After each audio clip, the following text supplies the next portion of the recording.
Bonjour mesdames et messieurs. Info aujourd'hui le vrai algérien quotidien 7 jours sur 7 jours, 24 heures sur 24 heures. Voir les titres. Merci. Tahar al-Ash, un mouvement de grève à l'aéroport international Ouari Boumediene à Alger.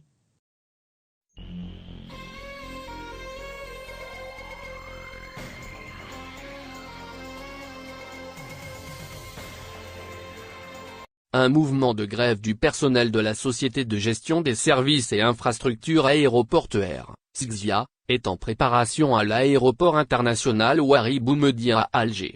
Le mouvement de protestation est la conséquence du comportement irrespectueux et de l'attitude déplorable de Tahar al-Ash vis-à-vis des équipes de maintenance, suite à une coupure de courant au sein de l'aéroport. Tahar al-Ash a appelé un des responsables de la direction en charge de la maintenance lui demandant d'agir, tout en proférant des menaces et des insultes odieuses. Le responsable ne s'est pas laissé intimider et a répondu que l'incident était pris en charge et que la panne allait être réparée. Quant au langage intimidant et inapproprié tenu par le responsable, le technicien a répondu que c'était de la haut gras. Hors de lui, n'acceptant pas qu'on le remette à sa place en lui indiquant les règles de respect qu'il doit à ses collaborateurs, Tahar al-Ash a décidé de suspendre le technicien. Outré par cette décision qu'il juge arbitraire, les collègues de l'employé suspendu ont décidé de se rendre dans les bureaux de Tahar al-Ash pour lui faire part de leur ras-le-bol, et de leurs revendications quant aux conditions de travail et des relations exécrables qu'il entretient avec les salariés de la SGZIA.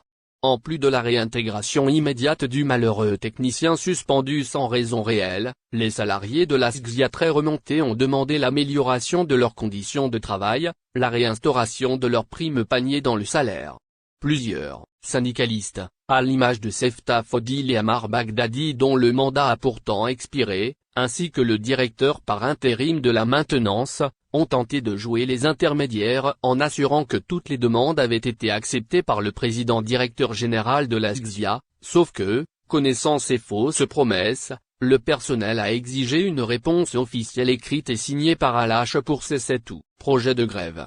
D'autant qu'ils ont très mal pris d'être pris en photo par le vaguemestre, appelé Lagoon, envoyé par Tahar al-Ash qui a toujours, selon nos informations, utilisé ce moyen en vue de sanctionner a posteriori le personnel tenté par un mouvement de grève ou ceux qu'il estime être les meneurs de ce droit pourtant reconnu par la Constitution. De même, une partie des employés de la SGZIA ont très mal pris les menaces d'al-Ash relayées par les syndicalistes, quant aux sanctions et licenciements qui vont suivre. L'affront de trop. Cette ambiance délétère dans laquelle vivent au quotidien des centaines d'employés de la SGZIA ne semble plus tenable.